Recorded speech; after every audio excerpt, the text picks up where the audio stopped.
So welcome everyone to the new zoo at Elk Grove webinar Zoom meeting that we are holding this evening to go over the financing plan and to have a public meeting in order to review the financing plan for a new zoo at Elk Grove.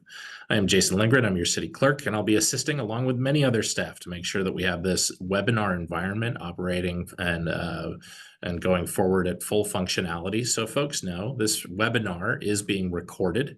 And after the conclusion of the webinar, we have 2 hours slated for this evening. We will post this up to the zoo website and have that available for folks, along with any of the materials that we had presented. Really, these webinars are intended as information sharing. And so we like to get into a little bit about kind of the housekeeping of this process is that at the beginning of the meeting, the staff will be presenting information about the financing plan, background about the zoo. And what you will see in the webinar environment is that video and audio, for the most part, is disabled. It's really intended for us to share the information, but we do want to hear questions and see where we can help direct you to the information to provide answers.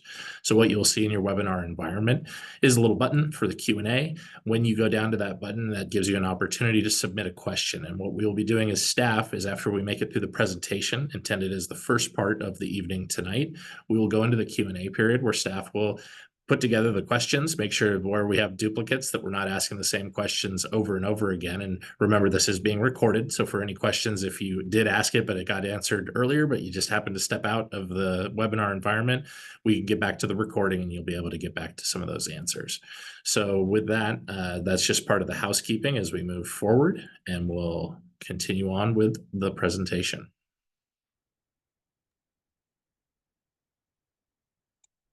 All right.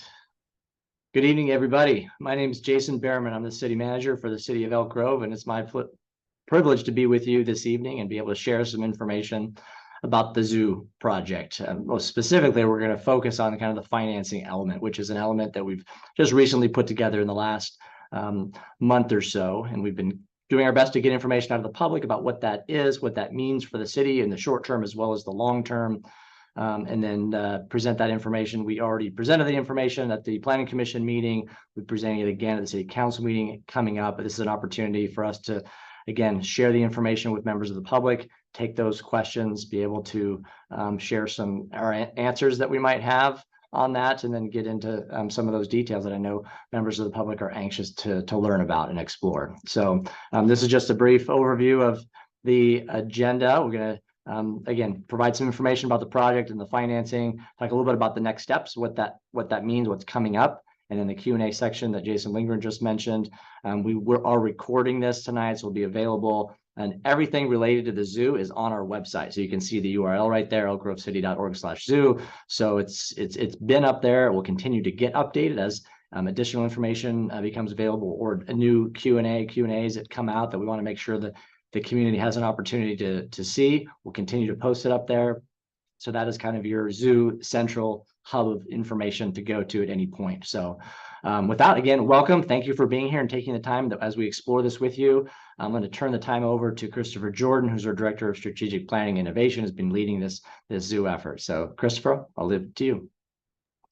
Great. Thank you, Jason, and good evening, everybody. So I'm going to go over a little bit of the project introduction for us all. So for those of you that have not had a chance to see all the details as the project's been coming together over the last several months or 2 years, you get a sense of what's going on there. And then, as Jason said, we'll get into the financial stuff. I'll be joined by Matt Paul, and our finance director will help walk through some of that information for you this evening.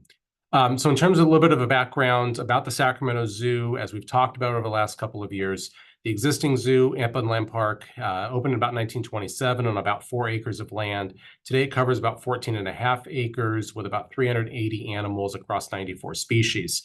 It's been operated since 1997 by the Sacramento Zoological Society, a nonprofit organization who took over operations from the city of Sacramento. They do operate the zoo as an accredited facility under the Association of Zoos and Aquariums, and that's important in terms of recognizing the care and maintenance of the animals and the overall species preservation for those species that are within the collection.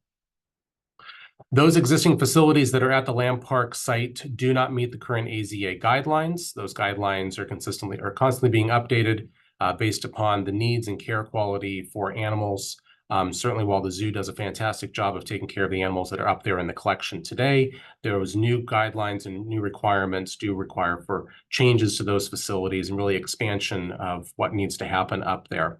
And so over the last 20 or 30 years or so, the Society with the City of Sacramento has looked several times at opportunities for expansion or relocation. None of those have been identified as opportunities within the City of Sacramento. Expansion at Lamb Park was not identified to be viable because of impacts to the adjoining neighborhood, the loss of existing recreational facilities within the zoo or within the Lamb Park area, and then impacts to the existing residences and a school that's directly behind the zoo today. An alternative location has not been selected by the City of Sacramento at this time. They've looked at a number of locations, including North Natomas, a couple of different golf course sites around the City of Sacramento, and a few other places. As we've been going through this process to understand why we would undertake this project or consider it, a couple of items come up as part of that conversation. First, the understanding of why zoos matter in the first place. There's a lot of reasons for this that really boil down to what we think about in terms of three key areas of conservation, education, and recreation. In the case of conservation, helps preserve those endangered species that exist through programming and advocacy and research for them, and helping folks to understand the importance of the conservation of those species and how they are impacted through whatever changes are occurring in the world or impacts that are happening to them. From an education standpoint, for folks to have a greater understanding of the variety of animal species, foster an appreciation for those, and overall appreciation for the natural world. And then finally, in the case of recreation, that this provides really a safe, interactive, and unique experience and opportunities, particularly for family fun, as an opportunity for residents. There are a number of city goals that the project would align with. First, the council adopted goals around having a vibrant community, the attraction and expansion of nonprofit businesses, enhancing experiences for residents and visitors, and overall high-quality design. In terms of the city's economic development objectives, this lines up well with lifestyle amenities, visitation opportunities, marketing and branding, and regional leadership. Within the city's overall comprehensive plan or general plan for the community, we have a number of policies that align with the project. This includes our vision statement about Elk Grove being a great place to make a home, a great place to work, and a great place to play. Also around our language that's in the general plan about being a family-oriented community, plentiful in parks, that we aim to become a center within the larger region, providing opportunities for employment, recreation, education, retail, industry, and residential development. And some of the specific policies that we can point to in the general plan today talk around our regional collaboration in Elk Grove being an opportunity to invest in public infrastructure and the ability to provide community facilities. So as we mentioned, it's been a several-year process to get where we are today. This effort started in about the summer and fall of 2021 when the Society approached Elk Grove to discuss opportunities for potentially partnering and relocation of the zoo facilities into Elk Grove. That was memorialized with an exclusive negotiating agreement that we announced in September of 21. From there, the city had started looking at property acquisition opportunities and moved forward with the acquisition of a candidate site for the facility. We completed a feasibility study that we presented back in the spring of 2022. The council reviewed that in March and gave staff direction to move forward with continued design development and understanding about what the project could look like, in completing conceptual and schematic design and environmental review and preparing a financing plan. We've done all that now from the summer of 22 through last fall. We've completed that design work and released for public circulation or public review the environmental impact report. This winter, we finished up the financing plan, and we are now at the place of spring of 2024 to look at potential approval of the project by the City Council. All right, just a second. So now I'm going to go into a little bit of the project design, again, just to give folks an understanding of what is going on with the project and how we've designed this. So we have the proposed location is at the northwest corner of Camera Road and Lots Parkway. This is a location that's about 100 acres or so in total size.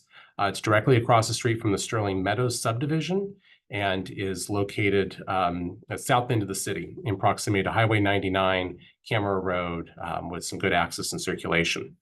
As we've gone through the design process with our design team, we spent a lot of time to understand the surrounding characteristics and environment that the project could be located within, looking at those connection opportunities to adjacent development that either exist today or in construction now, the proximity of those residences, what the impacts could or could not be from operations and access and control into the site, where parking would need to be, and just sort of a whole number of other issues that come with looking at a project like this. And I won't go into all the details today. Again, there's a lot of materials up on the website. For those of you that have joined us for the Planning Commission meetings or at other presentations we've done on the project, we've got a lot of other information out there. But just some things I want to highlight in terms of the design. In terms of access, we see the primary access from the site being from Camera Road. Most folks will come regionally from along Highway 99. In the future, as Camera Road connects to I-5, that's another connection opportunity. But we'll direct folks to take Camera Road to get to the sites and then to turn onto Lots Parkway, where they'll come up a few hundred feet to what we call Classical Way. It's an existing street that's in Sterling Meadows. It would extend to the west across the project site, and then drivers would then go through a series of roundabouts that would then take them directly into dedicated parking for the zoo. We've designed those intersections to provide for very clear and easy movement and prioritize the movement of people arriving or exiting from the zoo so we can get them out very easily and quickly and efficiently. The intent there is to really reduce the impacts to the Sterling Meadows neighborhood to the east. As I mentioned, there's dedicated parking for the zoo itself. We've broken this up into 2 parking fields on the north side of Classical Way and directly at the arrivals plaza and main entrance into the zoo, or the entrance into the zoo would be about 530 parking stalls. Per our calculations, this would serve the need of parking for about 75% of the year, of the open days throughout the year that the zoo would be operational. For the other 25%, there's an overflow or expansion lot, or the south parking lot, we call it, the south of Classical Way, that will provide about another almost 1,100 parking stalls down there. And so between those two, we're able to build out the ability to support about 1.6 million visitors annually. In early phases, there'll be a lower number that we expect to occur annually. And so we've laid out the parking, got about 1,600 total spaces, ADA stalls, about 34 in total. Those are all prioritized in the north parking lot. This is higher than what the building code requirements are going to be. Standard requirements would be for about 1.7% of the total spaces. We're at about 2. We also have dedicated EV charging spaces of 80 with expandable up to 327 in future phases. And then we've got dedicated bicycle parking, about 120 stalls for bicycles. That's also higher than what our minimum obligation would be of about 5%. This slide shows the overall site plan build out. In total, about 63 acres would be developed in what we call inside the fence line for the zoo itself, with all the various design elements. I won't spend a lot of time on this because there's a ton of detail, and you can visit the plans themselves up on the website. Again, everything's up there. You can go through. There's hundreds of pages of design documentation to showcase all of this. But in terms of how we think about the ability to develop the site, both in terms of the mechanics and then the cost and the financing around it, we really see the opportunity to phase this thing. So in terms of phasing, we've broken it up broadly into 4 phases, phases 1 through 4. And then in terms of phase 1, we're already looking at 3 sub-phases, what we call phases 1A, 1B, and 1C. Phase 1A and 1B is what we'll talk about when we get to the financing plan in a little bit. Phase 1A and 1B focuses on African species. This includes giraffe, lion, cheetah, okapi, gelada monkey, rhino, and various hoofstock, and a number of other species in there as well. It also includes the arrivals plaza, the main entry, guest services, 2 main restaurants, the Gelada Cafe and the Giraffe Lodge Cafe, as well as a beer garden. There's other amenity and facilities throughout the complex. And so that core 1A, 1B gives us most of those main facilities necessary to operate the zoo.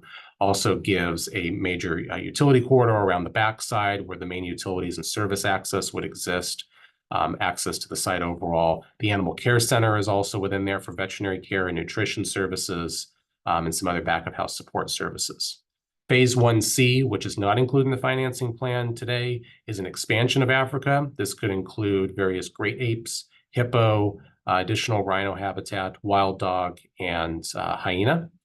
Phase 2 is proposed for a California-specific area. Phase 3 would actually relocate administrative offices that in phases 1A and 1B would be modular buildings into a permanent building up by the main entry. And that would then free up space over in phase 4 for what we're calling Australasia, or species that you would expect to see in the Asia and Australia continents. So in terms of the phasing for phase 1A, 1B, and what that site plan would look like, here's a snapshot of that. Through the corridor, we've got, or through the middle of the site is that red area, we call it the green corridor. That essentially is sort of the main pedestrian spine that runs through the site. It connects you from the arrivals plaza to sort of a fun center in the back where you've got the carousel, train ride, and then the Gelada Cafe.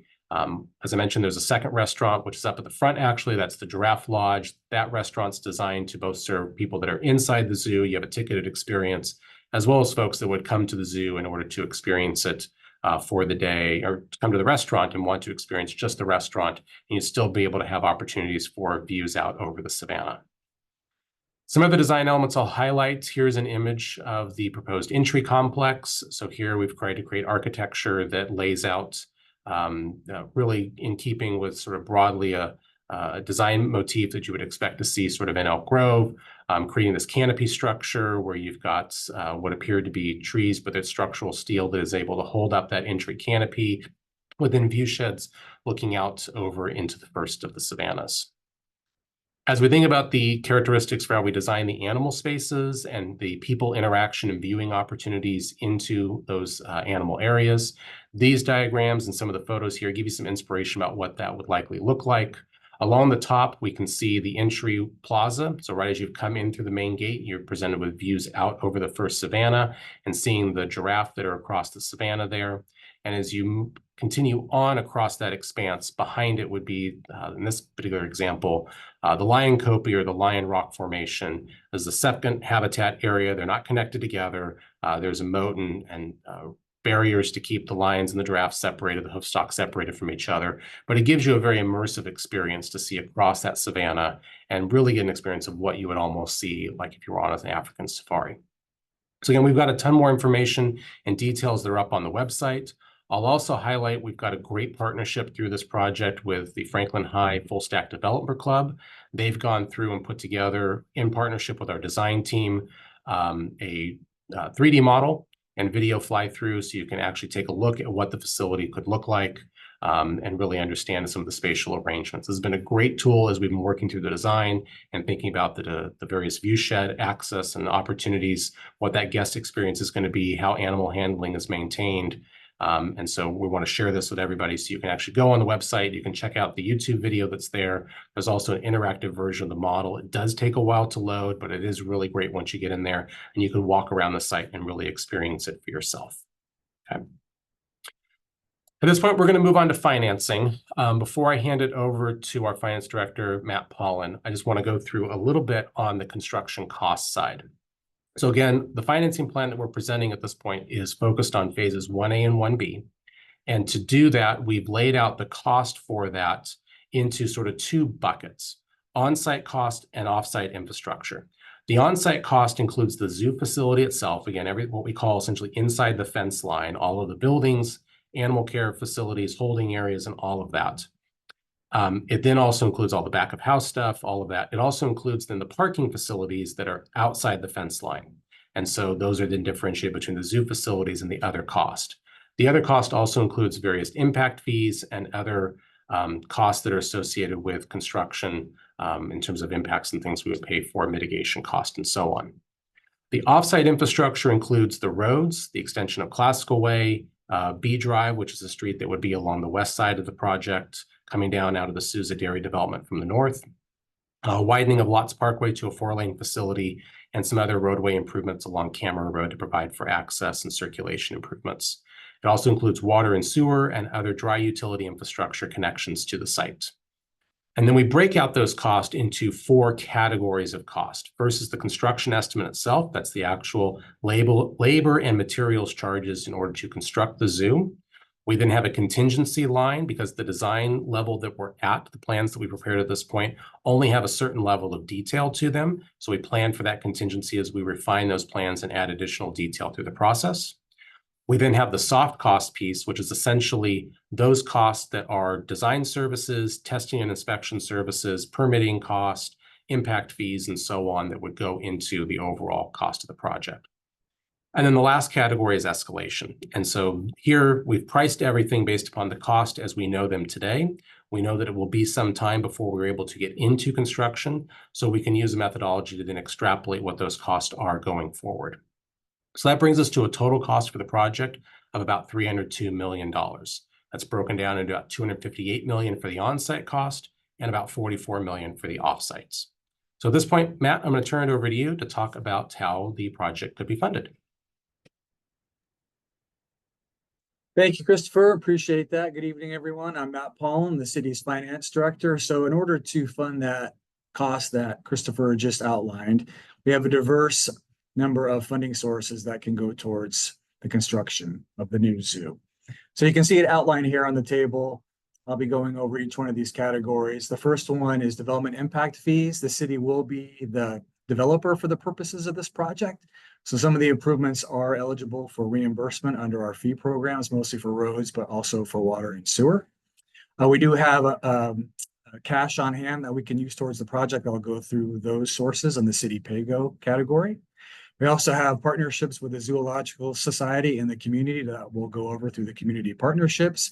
And what's left over will need to be bond financed. So that's that very precise number that you see on your screen before you is the remainder of that $302 million number. Next slide, CJ.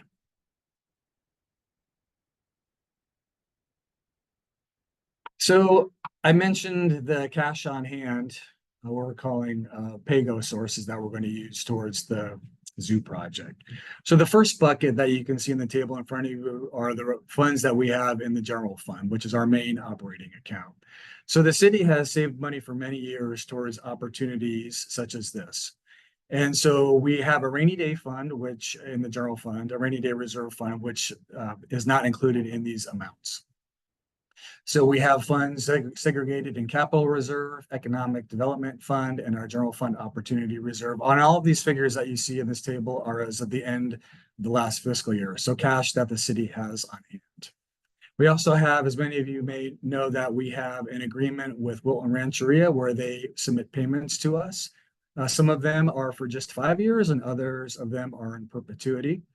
So they're broken out into different buckets for different uses. You can see here that we get payments for roadway improvements. We also get payments that are called tax in lieu payments, which are basically general funds that can be used for any purpose. And we get community facilities payments that can be used for community facilities. So we want to use the first 3 years of those. The tax in lieu payments are in perpetuity.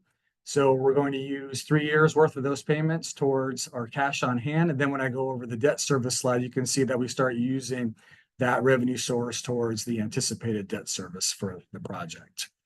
We also have some community facilities districts funds that are eligible to be used on this project.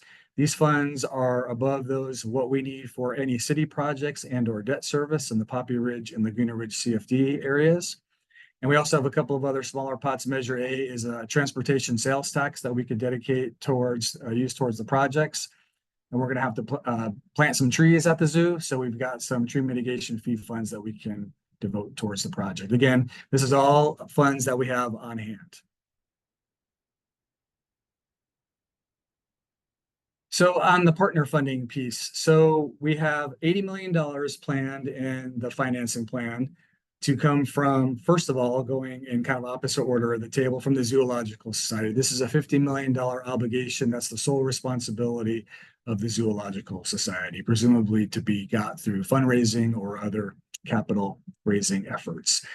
We anticipate that we're going to have opportunities for animal care and energy efficiency. So in partnership with the Zoological Society, we will go after funds that we can use for those key functions of the zoo. So when I talked about that $114.5 million remainder after using all those fund payment sources, that we've got about $114.5 million left. And so looking at the current interest rates for tax exempt financing, looking and assuming our current credit rating, which is AA for the city, it's about 4.25% interest rate right now. We're cautiously optimistic that the Fed will decrease interest rates, even though inflation seems to be pretty stubborn. But if those interest rates do go down, of course, our debt payment will go down. There's a nice table in the financing plan that gives you a sense of if interest rates do go down, what this payment ends up decreasing to. But how would we support that payment? It's really important to note that the Zoological Society, there's a theme here in this financing plan, that's a shared responsibility. So they would share in the debt service payment, $2.5 million set payment per year until the debt is paid off. The city would cover the remainder. And all of these funds are really funds that have been freed up through actions that the city has taken over the last several years. This first source is the casino annual tax and lieu payments I just talked about. Those are funds that we're getting from Wilton Rancheria that we're going to start using that in perpetuity towards the debt service payment. The second one here is the revenue neutrality payment. That's a payment that we make to the county as part of our annexation agreement with them from our property tax revenues. That agreement will be fully fulfilled here in the next couple of years. So that'll be revenues that we'll have freed up here at the city side to devote towards the debt service. We did have a sales tax sharing agreement with the Costco project. We paid that off, and so that freed up additional funds that we could devote towards debt service. And finally, we have debt service on the City Hall building that matures here in a couple of years, again, freeing up funds that we can devote towards the debt service. So again, that 7.8 odd million is assuming we need to finance 114.5 million, and at today's tax exempt interest rates at about 4.25%. So as I've mentioned a couple of times, that it's a really diversified financing plan, and it's a shared responsibility, not all on the city's shoulders. So excluding those development impact fees I talked about at the beginning of the presentation, our cost share is about 57%. And then when you take the casino funds into account, it's less than 40% of that total financing plan. So well diversified funding plan that's shared amongst various parties. And a couple of key points that I wanted to make sure that everyone was aware of was that this financing plan, we don't anticipate that it's going to impact any city services. There's no Measure E funding, our new transactions and sales tax. That is not anticipated to be part of the financing plan at all. And no tax increases are needed. Again, we've got the funds on hand for a big piece of it, that shared debt service and those partnerships that I talked about and the opportunities will go a long way towards funding this first phase of the zoo.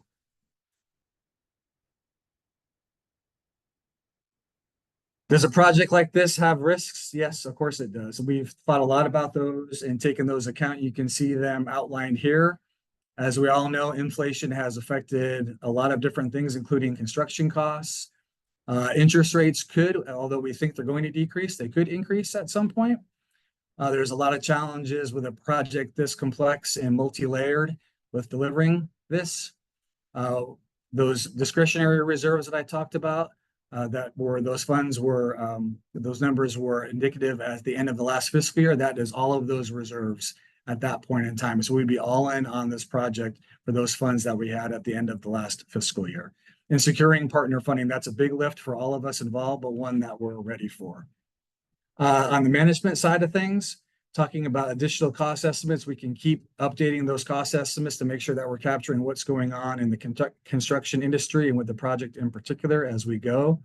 We are pursuing legislation in Sacramento to hire a construction management firm that we can more effectively and efficiently manage the project, because time is certainly going to be money when it comes to this effort.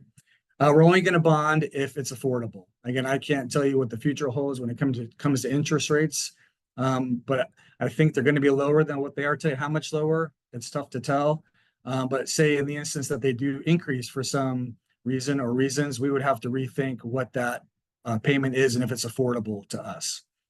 And coordinating fundraising is going to be a lot of time and energy on everyone's part, and mostly the Zoological Society, but that's a very key component of our financing plan.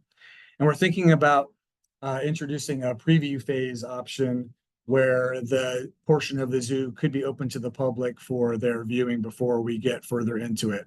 So a lot of risks, but we think we've thought a lot of those through, and we're certainly going to be agile and nimble as we continue forward to address any changes that come our way. Great, thanks, Matt. A couple last pieces that we wanted to highlight in the presentation tonight. First off is the operating pro forma or business plan for the zoo itself. This was, again, an obligation that the city asked the society to put together as we were looking at embarking on this process about 2 years ago. And so the plans, the documentation we put up on the website does include the proposed business plan for phase 1A, 1B. Some of the highlights of that plan that I'll note tonight, first off, in terms of the attendance numbers, they're projecting a baseline attendance of about 850,000, which is an increase of about 63% from what they're doing at Lamb Park today, which is about 500,000 or so annually. There are some constraints with them being able to serve a larger number at Lamb Park in terms of there's no dedicated parking, and the overall size of the facility and the nature of the habitats that are there. And so there's an opportunity to see an increase happen as a result of the new facility. In the peak opening year case, they're projecting at about 935,000, and then that would decrease and settle out at the baseline of about 850 over a couple of years. Parking is included in the price of the admission. There's no parking surcharge that's priced into the pricing structure. And the pro forma does not include an annual operating subsidy from the city in order to operate the facility. This would be the responsibility of the society going forward. The pro forma also includes payment towards the bond debt service that Matt described a moment ago as prescribed in that financing plan. So that's then called out there, as well as ongoing maintenance of the campus. Lastly, we did prepare an updated economic impact analysis, or had one prepared for the project. There was one prepared in 2022. We've updated it based upon the phase 1A, 1B proposal that we have at this point. Some of the highlights from that plan: over 5 years, we're expecting or could anticipate about $4 million in city sales tax and transient lodging taxes, or TOT revenue, to occur. About $9.4 million in county and state sales taxes, although some of that would actually be replacement because of the relocation from the Lamb Park site. There are one-time construction impacts. While the total cost for construction of the project is about $302 million, there's some recirculating of some of those labor income dollars that happens through the economy. And so the analysis identifies about $425 million in construction impact dollars as those monies circulate through the economy, about 2,400 jobs in total that could be developed over the construction life of the project, with about $171 million in labor income to be expected. Indirect or induced benefits or impacts from the economic impacts from the project, about 176 indirect and induced jobs. These are from employees or visitors from the zoo going and utilizing other businesses and services in the city. And so we would see increases in jobs and businesses as a result of that, about 176 jobs. And that then equates to about $7.9 million in labor income each year at those other businesses. Lastly, in terms of next steps and where we are in this process, so we are scheduling the City Council public hearing for May 8th. That's what we're targeting right now for the project. That would be the City Council's opportunity to review all the materials about the project, the design in detail, the financing, the economic impact analysis, the environmental impact report, and all the other materials that we've prepared at this point. And the council could then choose to move the project forward or not. If they desired to move the project forward, a number of things would begin to happen, and we would see happen over the coming weeks and months thereafter. First would be contracts with the design teams for the next phase of the design work. We're only contracted through the design work that we've accomplished at this point, although the society is doing some additional design work at their cost right now in the event the project does move forward. And some of that's recognized in the financing plan. We are seeking state legislation for this construction manager at-risk process that Matt talked about earlier that allows us to bring that construction manager and construction firm on to the project sooner, utilize their expertise, and look at ways to streamline the delivery of the project and realize some potential management of those costs, or hopefully even some cost savings along the way. Lastly would be an operating agreement between the city and the society for the operations and maintenance of the facility long-term. That would be separate from a financing agreement for the financing for phase 1A, 1B that would be included in the May 8th packet. And so I believe I hand it back over to you, Jason Lindgren.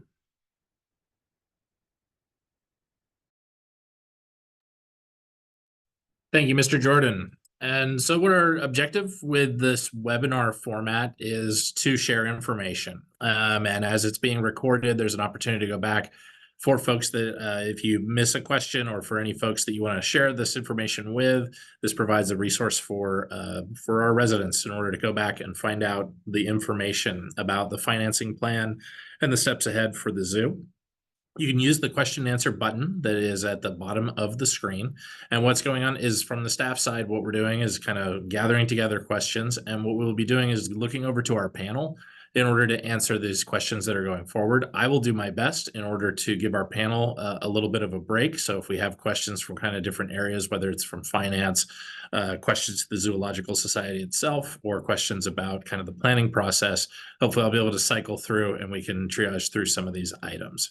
So, and then as we get where we're at in the evening, we're at about 6:38 in the evening currently, and we are scheduled to have our open forum, have this forum going until we're about 8 o'clock. Of course, we'll have some closing comments before we get there, but we'll see if we can get to some of these questions. And so what I'm going to be doing is calling out to some of our panelists just to see if there can be some assists on some of our questions.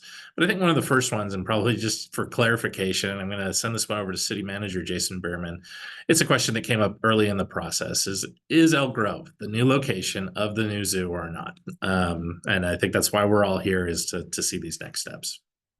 Thank you, Jason. Yeah, that's the current proposal, is to look at whether locating the Sacramento Zoo to the city of Elk Grove is feasible. Obviously requires a vote by our city council. So we're going through a lot of process over the last 2 years to get community engagement, have these types of community meetings as well as others, and then ultimately go to the city council for that final vote. But right now the proposal is to relocate the zoo to the city of Elk Grove.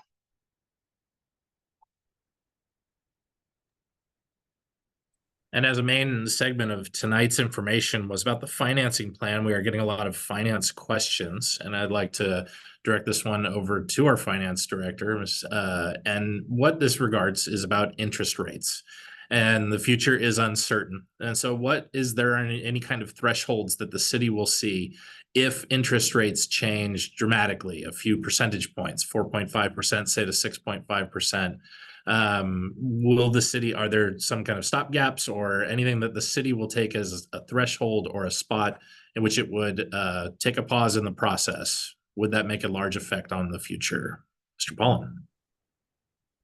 So great question. If interest rates substantially increased, I mean, that would have a negative impact on the project, right? It would increase the amount of the payment. So the question is, could that be sustained and afforded by the city? Since the Zoological Society's contribution is $2.5 million a year. So that's a really good question. It's tough to answer.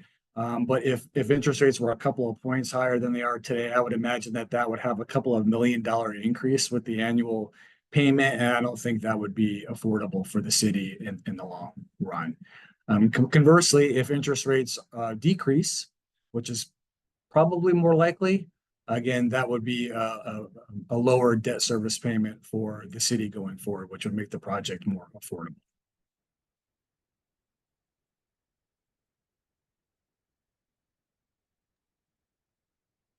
Thank you, sir. And just to provide a little variety and back and forth, I'm going to go back to our city manager, Jason Bierman. And this is a question that focuses around whether the voters should decide on a process, and what that would entail is whether a measure would go forward regarding this matter, or if a measure has been contemplated. Would this go before the voters? Thanks, Jason. It's a great question. I think the basic answer is, the mayor and the city council, they're elected by members of the community, make decisions that have potential to have significant impacts on the future of our community. And in making those decisions, they rely on feedback from a lot of sources. One is feedback from staff, right? Recommendations from the professionals that have been hired to review and analyze the information. Also receive a lot of feedback from the community through a variety of things: emails, personal meetings, contacts, all kinds of ways that the community can relay their either concerns, support, frustration, whatever it might be related to the project, to members of the city council. And I know personally that they consider all of those comments, right? They take those comments seriously. They also take what the city staff is advising as part of their deliberative process in considering any item. Certainly the zoo is just magnified, right? Over the last 2 years, the city has spent considerable time and effort conducting that outreach, getting that feedback. Residents are certainly encouraged to voice their support or opposition to the city council in advance of any vote that may be taken on the project. So certainly encourage everybody on this meeting to let your voice be heard and express that to the city council and mayor. Now, what I also say is if the council feels that they don't have enough feedback from their constituents through normal city processes and engagement that we have, they could ask to conduct some type of statistically valid survey or polling of Elk Grove residents to see or gauge the level of support for the project in the community. We don't necessarily think that's needed or required for this. Again, it just depends on whether the council feels like they've had sufficient feedback from members of the community through the regular channels. Again, if it's their decision on whether they feel comfortable making that decision based on that information that they've received. If not, there are lots of ways of furthering that effort.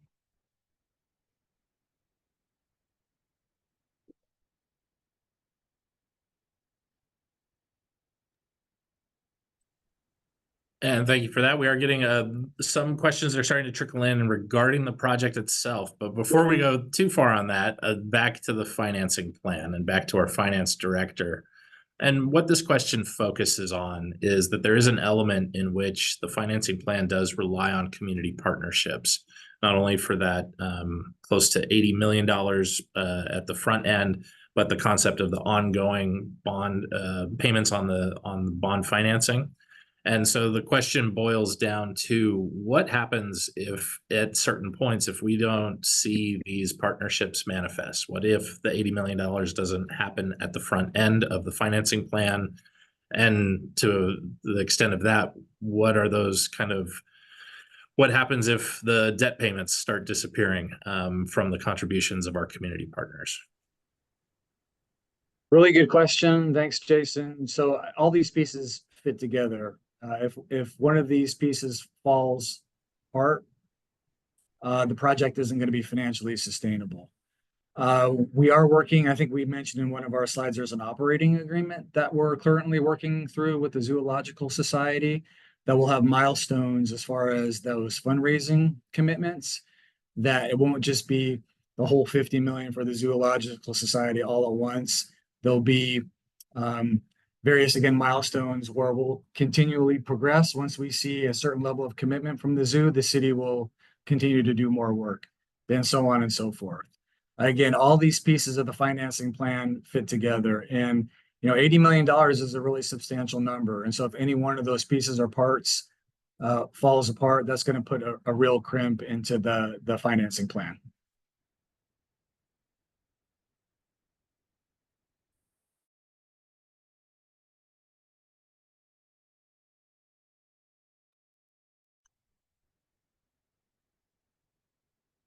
And thank you for that, sir. We have a question that's come up on regarding the economic evaluation impact analysis.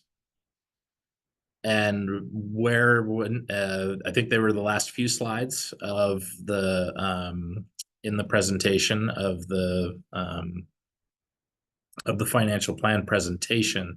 But will those be presented out to council as far as the economic evaluation impact analysis of the project? Yeah, I can take this one, Jason. And so, yes, the report that it's up on the website that we presented the summary out of tonight was prepared by a group called Applied Economics out of Phoenix. They prepared the report that was done back in 2022, so they were familiar with it, and we had them take a look at this particular phasing plan. And yes, this will be part of the presentation to the city council in the future.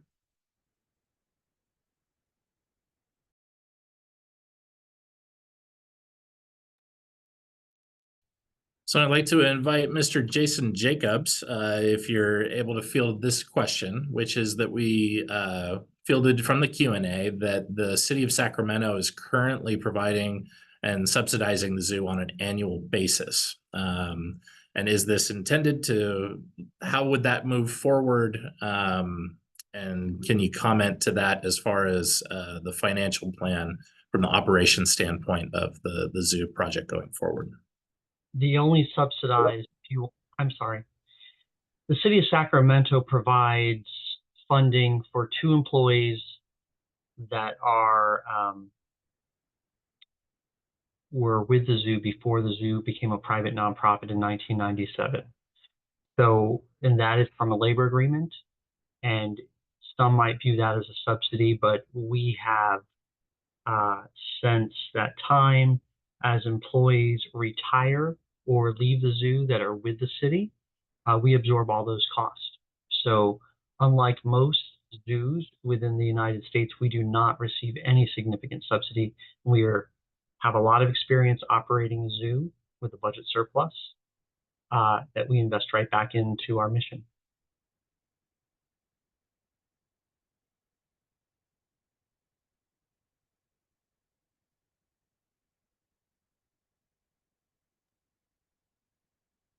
And I think, Mr. Jacobs, while we have you online, one of the kind of elements that also came about for the move of the zoo initially, why does the zoo need to move? And then what are we fulfilling here in order to move forward with this project? The zoo is operating on a 97-year-old campus. The campus is only 14.5 acres. It is undersized for this size market, and it is certainly undersized for the animals. In the last 20 years, the zoo has sent out or lost its bears, hippos. In my tenure here, we've had to send away our tigers, our chimpanzees. We simply do not have the space to care for large animals in perpetuity at the site. And every animal has a story. We specialize in several small species like the thick-billed parrot and the western pond turtles. But we need those umbrella species like the giraffe, the lions, and the rhinoceros to get those animals here. That's number one for the animals. Number two is the zoo is not designed to meet the needs of a population, a growing population of a metro area of over 2.5 million people a year.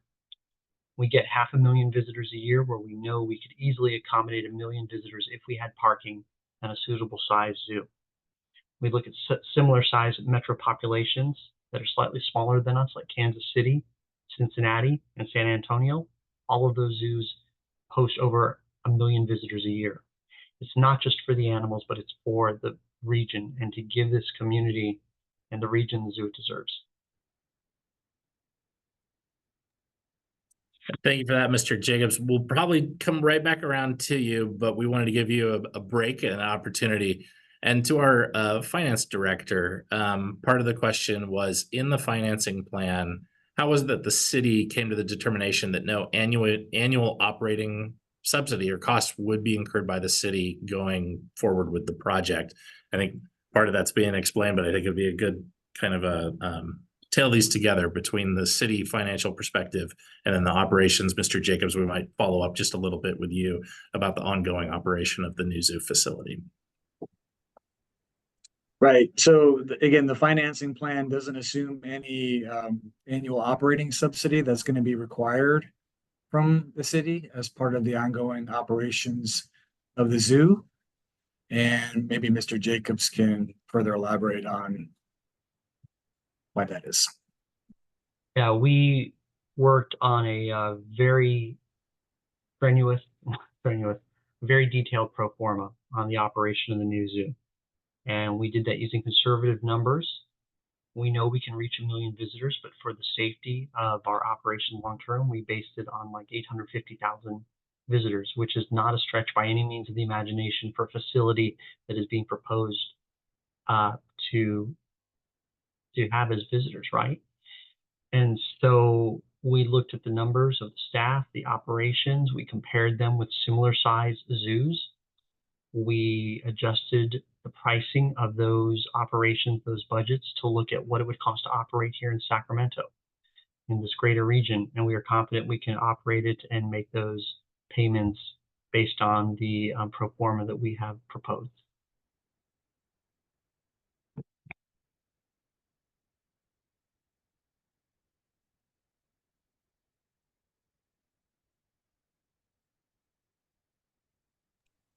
Thank you, sir, for that. To shift gears a little bit, I think this is going to head over in your direction, Mr. Jordan, but it is a question that's based on the environmental impact report. Overall, I know it's a lot of information that's in there and it is available for folks to go online, but what are some of the expected impacts on the nearby communities for the new zoo project?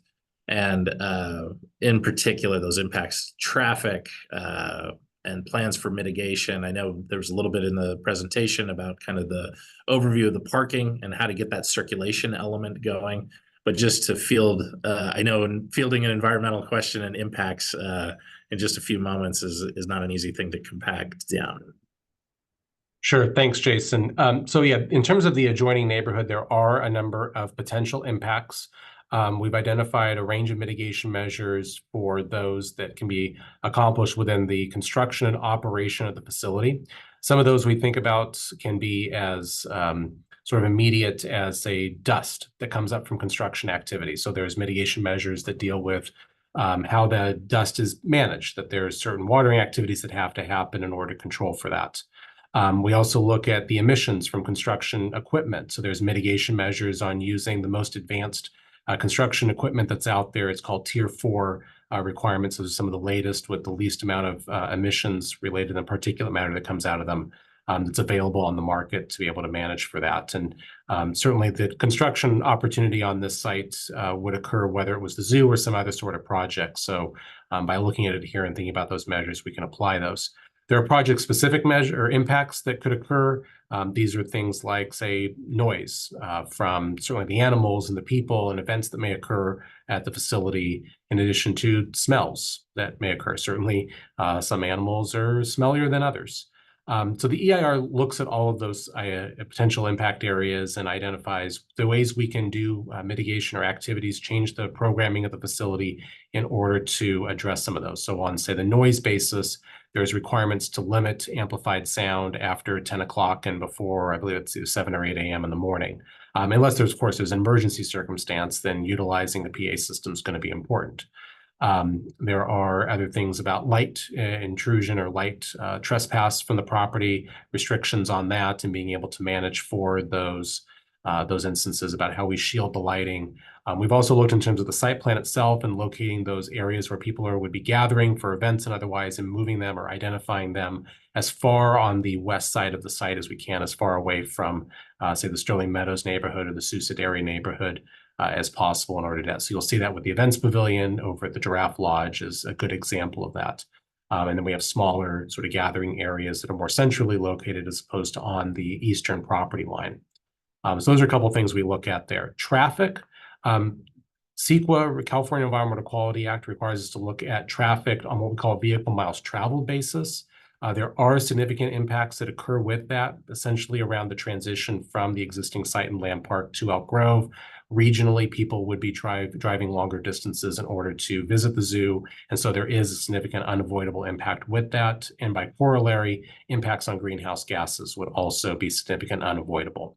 Other traffic impacts that we think about are what folks normally think about as traffic impacts. This would be congestion, the need for additional lane width on a roadway. Those are outside the scope of CEQA, but they are something that we've looked at. And so we think about how we've designed Camera Road, the roundabouts, classical Lots Parkway to be able to provide for that efficient movement and move people through. We've done a lot of modeling to understand those interactions and how people move efficiently, and really making it the most attractive for folks to utilize that camera to lots to classical movement for that area there, as opposed to cutting through, say, on Bilby or Kyler over from Promenade, or coming down directly on Lots Parkway for the majority of the regional sort of oriented traffic. Certainly folks that are in the immediate neighborhood are going to take other routes, say the Road B coming out of Sioux City or Lots Parkway from the north, and certainly the roads are anticipating all of that like they normally would for any sort of development. So I think that covers most of those sort of topics, Jason, that I think was asked in the question.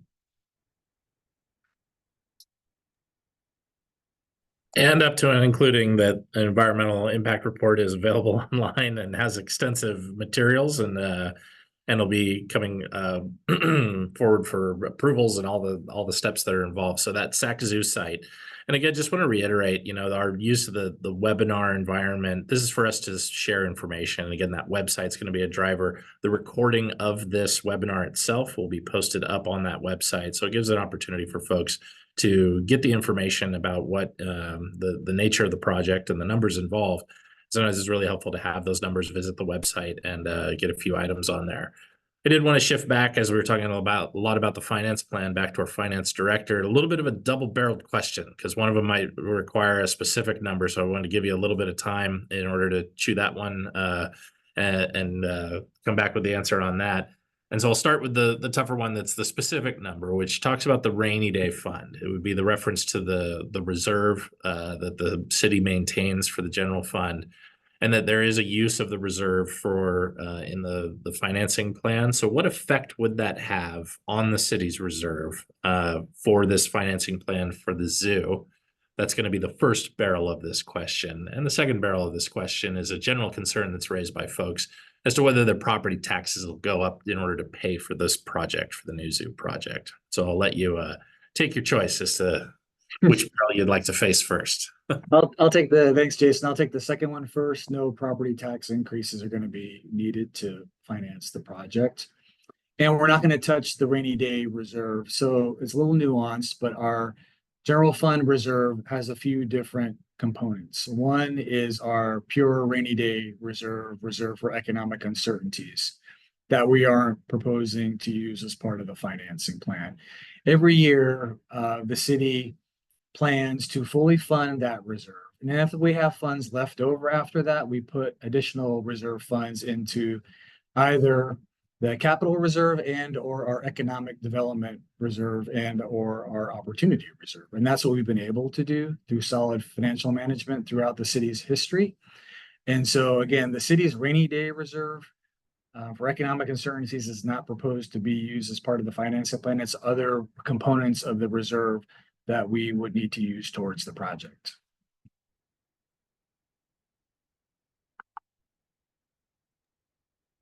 I appreciate you fielding both facets of the question. I'd like to return to Mr. Jacobs for a bit about the operations of the zoo. And in particular, this might be about other operations that might occur around the zoo. It's a question about whether there's been consideration about security at the zoo, including whether it's a 24-hour basis operation for providing security, which I figure there's got to be a plan out there. But will that have an effect on the Elk Grove Police Department? Is there any additional costs that are contemplated in the security and safekeeping of our residents that are going to be at the new zoo facility? Well, this time we provide our own in-house security team. Of course, we keep our local law officials informed of events going on at the zoo, but we employ our own security force 24 hours a day. So, and that's how it's done at most major zoos. And we would continue to look at that model in the future.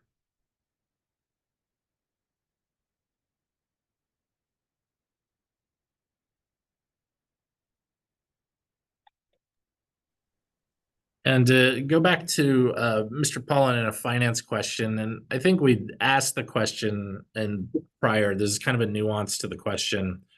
Is the prior question asked was about what will the city's reaction be if we look at rates changing significantly? And I think as you kind of put it, the forecast out there, there's a optimism in terms of the rates that are out there. But is there any kind of a alternative game plan if the rates do start going up? And that's it's an interesting conjecture, but whether or not there's been any consideration of entering into other types of options or going into working with other organizations, perhaps for the bonds. So I think great question again. Lots of good questions. And all of the pieces of the financing plan work together. I mean, I think it's something for us definitely to be thinking about if interest rates do get to the point where that annual debt service payment is not sustainable and affordable, right? There's a lot of different components to the plan We not sure. We're cautiously optimistic, right? Where we have this legislation pending in Sacramento to get the construction manager at risk on board to hopefully manage the project in a way that get them on early and control costs, and hopefully even Christopher said maybe even reduce costs. So there's just a lot of moving pieces, but it's really about the long-term sustainability and affordability of that payment. If and when it got to the point where it wasn't, we would have to have some serious conversations about the ability for the project to move forward if it wasn't sustainable for the city moving forward.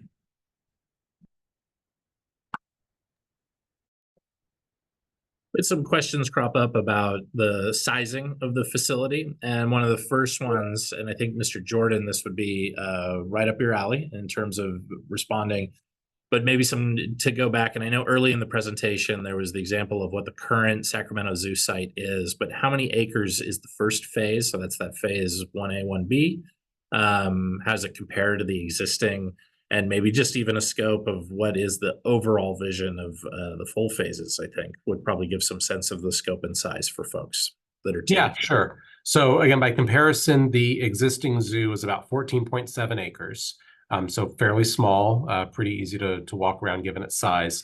The phase 1A, 1B component is measuring at about 28 acres right now, so nearly double of what the existing campus looks like. Build out of the entire, all 4 phases of the proposed project are about 63 acres inside the fence line. And all those numbers exclude parking, roads, other utilities.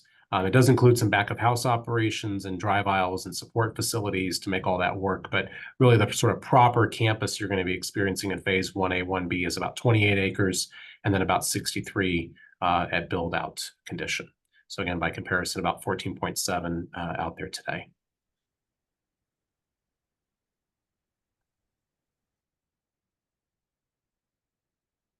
Thank you, sir. For going back to our friends over at the Zoological Society, Mr. Jacobs, how will the zoo in the city, what are the efforts that are being done to prioritize environmental sustainability and operations and conservation efforts at the facility? Well, I could take about an hour to answer that question. We have several environmental experts that are helping us with the design of the zoo, to use best practices in landscape, in irrigation, in energy efficiencies. But really, the core mission of the zoo is conservation. And we house the largest flock of thick-bill parrots in human care anywhere in the world. Each one of those parrots is a precious animal. If I didn't care about conservation as a zoo director, I would just fill that aviary with lovebirds. But these parrots are very important. They're the only native species of parrot native to the United States. You know, that's conservation. The fact that we manage the okapi population within the United States, it's the closest living relative of the giraffe. 87 animals in the United States. They're only found in the Democratic Republic of Congo, which is a very tumultuous region of Africa.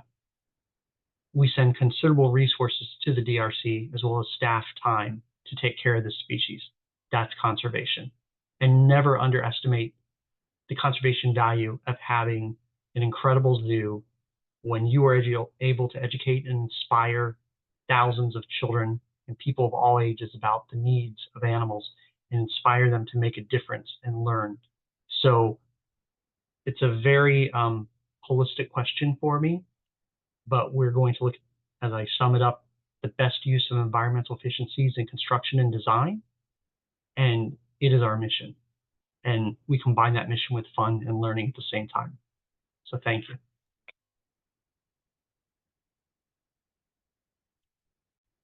I think looking to the future conservation efforts, protecting our planet, I think you've brought out some of the optimists in our crowd. And we have a question that's going to come back to our finance director, which is that if it is not required that we need contingency funds or escalation monies, how does that get credited back to the different funding sources? So, or if more is needed, where would those come? Where would funds come from? But I I think I thought this was an optimistic question. let's It's a mixed bag. it flipped right at the end. Thanks, Jason. We haven't thought through kind of how that would work. I imagine proportionality or something along those lines would, how we would credit funds back if in the event. I like the optimistic side of things. If we ended up spending less than what we anticipate, that we would credit funds back. Part of that depends on some of those funds have to be used towards certain things. So there was a really small component, say for the tree planting, right? So if there was, funds that were saved, we didn't have to plant as many trees, or they cost less than we anticipated, that would have to go back to the tree mitigation fee fund and not to the general fund. So part of it depends on kind of what we're talking about. But yeah, hopefully that comes to bear. So love the optimism. And again, going back to the second part of the question, though, the pessimistic part of it about I think we're getting some questions too about just kind of the overall costs and whatnot, how we would manage those. And I thought we had a really important slide on the managing risk. It's kind of an iterative process, right? There's a lot of moving pieces when it comes to managing a project of this size and complexity. And this is a really big, I'm not going to dance around things. It's a really big financial commitment for the city. I talked about those general fund reserves, and those are the figures at the end of the last fiscal year, and that's all in. That's the total amount of the city's discretionary reserves at that point. So that's a really big commitment for us. Those are big commitments for the Zoological Society and then the regional partners as well. So all those components of the financing plan fit together. And if one of those really kind of falls apart, that's going to put a real damper on the plan and the project overall. It just really doesn't work. The city doesn't have the financial capability to substantially go beyond those numbers that we've talked about this evening. It's just not sustainable for us. I appreciate that, as it puts markers out there, right, of what I would call thresholds of confidence, right? As the project moves forward, there are going to be these check-in points as things move forward that provide a way to do those evaluations. And I think we have some questions that are coming along a similar line. And Mr. Jordan, I think this is about future phasing, future planning, as far as what does happen as a project of this scope, which is planned to be phased. Do you have I think there's kind of two parts to this one, which is there a sense between the timelines between future phases? And if there are kind of these if there is a kind of contemplated time frame between phases, is there any contemplation of the use of the spaces when they are not under development? So it's kind of where there are those vacant spots. Are there plans for what would be the interim uses for those spots? Yeah, sure. So in terms of the time frame between the different phases, going from, say, phase 1A, 1B, we sort of see that as a totality. We're trying to get the financing plan set up to try to deliver that as a first delivery of the project. To get to phase 1C, the finance plan doesn't contemplate that. It doesn't look at that. So we would really be looking to the society and regional partnerships to help deliver those future phases. So it's about what that timeline is for those additional dollars post phase 1A, 1B to come in. Same with phases 2, phase 3, phase 4. It's really what is the ability of sort of the region to help finance those things. Now, again, we've not laid out a financing plan for those yet. Those would occur later, sort of once we get through that first phase 1A, 1B. So a lot of details still need to be figured out. If there is regional interest, then those phases could move quickly. If there is not, then they're probably going to take a little bit longer. In terms of what would happen with the sites, if as we're waiting for those future phases, I can look at this sort of two ways. One, inside the fence line, what we do in the first phase in 1A, 1B is we establish that outer marker of the 63 acres. We establish all of the parking lot. That outer marker for the 63 acres is important because that key fence line sets the outer perimeter, and it's actually a requirement to have that to a certain design standard for the federal permitting that a facility like this has to have. Mr. Jacobs can talk about more of the details of this with what the U.S. Department of Agriculture requires, but essentially there's certain fencing standards and security standards that the facility has to have. We would establish that at its ultimate boundary on day one. And so those areas that are inside the phase 1C, 2, 3, 4 areas would go for some sort of interim activity. This could be a stockpile of additional soil that we may need for a future phase. This could be maybe a materials yard area, extra materials that could be outside of an enclosed facility. They would all be screened from public view. There's fencing and walls that are designed into the plan along Lots Parkway and B and Classical, fencing along the Shed Sea Channel that's on the north side of the boundary. So you'd see it complete essentially with that outer wall in the first phase delivery, but then there'd be opportunities for sort of some staging and stuff, but no habitat areas. From a visitor experience, we still need to work out a lot of details, but there would be a combination of fencing and landscaping to help sort of draw your eye away from those areas that are really unfinished. But as you look at the phase 1A, 1B plan, it really is going to feel like a complete zoo. That 28 acres is going to feel natural and complete. There's going to be a lot of stuff to see. We've tried to create a lot of interesting opportunities and view sheds into different areas along the way. The parking lot side, though, to focus on that piece for a minute, again, at build out, we think 1,600 parking stalls are going to be needed, and that's going to take place over those two parking lots, the north lot and the south lot. But if we go back and think about the entire or the operational characteristics for what the society's identified for what they think phase 1A, 1B is going to operate at, about that 850,000 person, that 825 or so stabilized number of attendants. If we equate that over in the same formulas that we're using, we'd need about 850 parking stalls, 825 parking stalls. So it's more than what the north lot is. That's only about 530. So we're going to need the south lot. And so I think the way we've structured everything from the design is that south lot would also be constructed. From a cost perspective, we are thinking and we're programming for that to be a gravel lot. There'd be landscaping around the outside. It's only needed for about 25% of the calendar days a year that the zoo's open. So these are going to be spring nights, sort of like tonight's, or spring days like today, summer, early fall, the sun's out. So we don't really need to have a lot of infrastructure in terms of parking lot lighting and other sort of things out there. And so with a higher albedo level, to be more reflectability of the sun. So really we don't want to put a ton of investment into that. We want to see how folks utilize the site. So that's the way we think about sort of the phasing and the delivery and what would happen on an interim basis for a lot of those areas. Jason?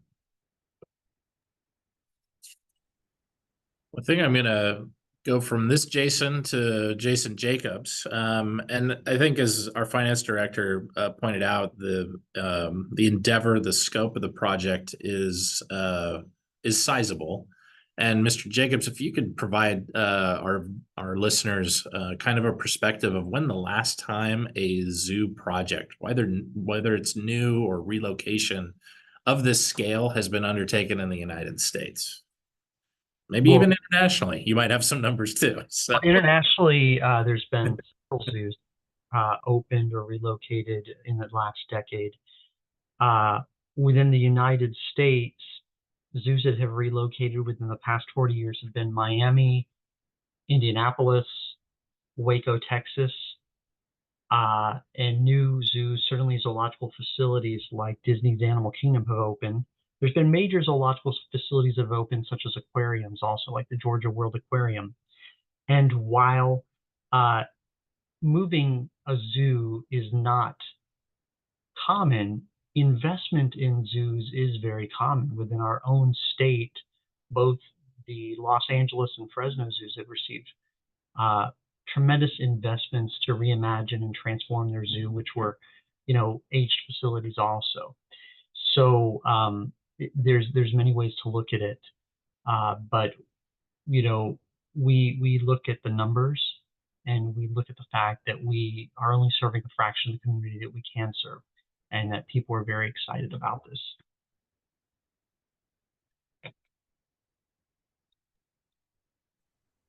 Thank you for that. And I think in a similar vein, back to our finance director, as the city was looking and working with the Zoological Society on the finance plan, were there any sources that we went to in order to draw upon? Was there any financial plans modeled after from any of these kind of moves as a framework for the city and the Zoological Society to move forward with? Great question. No, this is an original. And I think, any entity, right? I think these projects are pretty unique, as Jason was just saying. It's fairly infrequent that a zoo moves and or is built from the ground up. So I think all of them are unique. The entities that are involved in the construction and or movement of those projects are also unique in how they're funded. And so taking all those things into account, even if we may have looked at other entities and how they funded their zoo, it may not have been applicable to us. So again, it was kind of more of an inward looking endeavor for both us and the Zoological Society to see how we could cover that cost.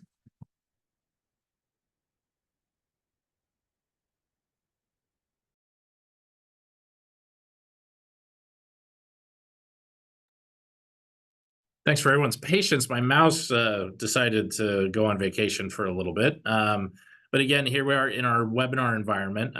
We're at about the hour of 7:18. And just so folks know, this is being recorded. We will be posting this up on our city website.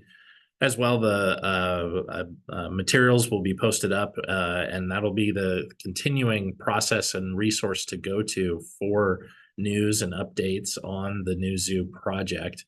And part of it is this webinar is intended to help share information. And I think one of the questions came up is, why was it selected to do this format of a webinar in a Zoom environment? And Mr. Jordan, I think I'm going to reach over your way just for you to be able to provide some input as well, but just another item in our toolbox in order to conduct outreach. But I'll hand it over to you for some insights as to this environment for presenting information. Yeah, thanks, Jason. I think there's a couple of reasons why looking at doing this like we've done tonight with the Zoom platform. Certainly what we've found, there's a lot of interest in the project. And so having the ability for a lot of people to choose to tune in and join the conversation, be able to have their questions answered. Zoom gives us actually quite a bit of flexibility as opposed to an in-person meeting where we'd be limited by how big the room is. Folks can be at home while they're listening in, asking their questions while they're making dinner for their family or trying to get the kids to bed or whatever else life may have going on. Maybe somebody's at a baseball practice or a baseball game or a softball practice tonight, and it's easy to be able to listen in, but you've got your kids there and being able to manage all that. So certainly there's some flexibility for our residents and other interested parties that you can join in remotely and sort of be able to manage those two things to be able to get your questions answered. I will say, I think we had, over 230 people register for the event tonight. We've seen attendance sort of ebb and flow throughout the night of between about 40 and 60 people, folks coming and going as they have time and are available. And certainly the recording is the other aspect. The Zoom platform gives us the ability to do this recording and be able to post it later and have that sort of flexibility for folks to be able to go back easily and see it again later and not sort of work within the confines of, say, our council chambers or trying to bootstrap together another facility. So those are some of the reasons that we see this as an ideal opportunity. Thank you, sir. I do have a question that came in, and I think we're going to be directing this over to our city manager, Jason Berman. And what it is I always appreciate the scrutiny and attentiveness of our residents as they look at the presentation materials. And one question came up about the financing plan, and it goes into a level of specificity about the use of Measure A funds. And so the question, I think, stems from that the financing plan is designed that it has no effect on current services. But a concern was raised that if Measure A funds are being used, wouldn't that be taking them away from other opportunities or uses in order? And Measure A for folks, it's funding that can be used for repairs of streets and maintenance and putting in street infrastructure, the infrastructure needs throughout the city. So there's a concern, would this be diverting funds from city services from the Measure A funds contemplated in the finance plan? Mr. Berman. Thank you, Jason. Yeah, so I think it's important as we talked about the financing plan to recognize there's kind of two major components, right? There's the zoo itself, and then there's some of the infrastructure necessary to support that, including water and sewer and drainage and roadways.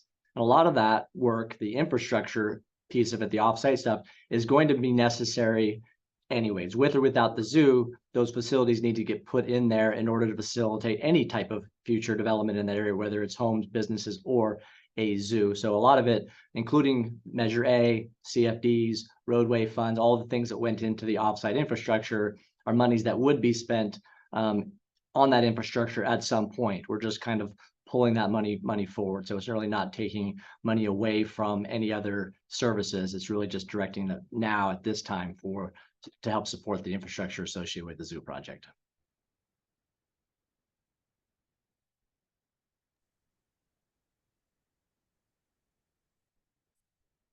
Thank you for that, sir.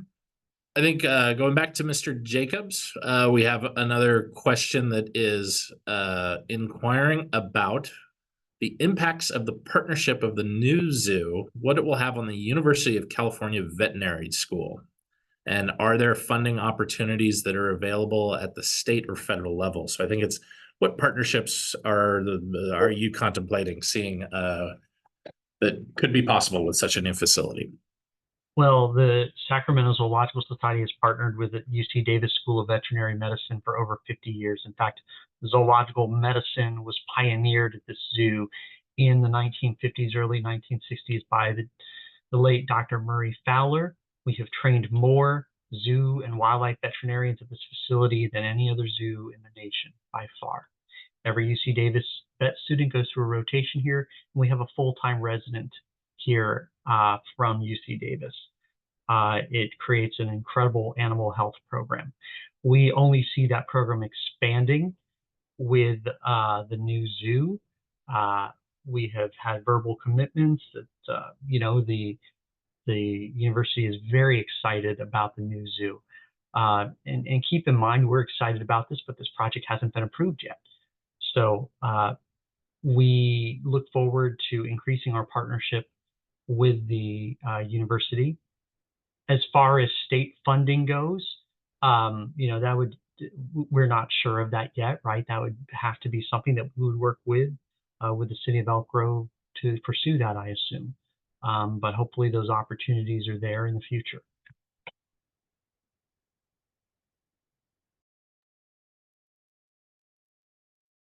And the next question that we have is directed back at the financing plan itself and back to our finance director.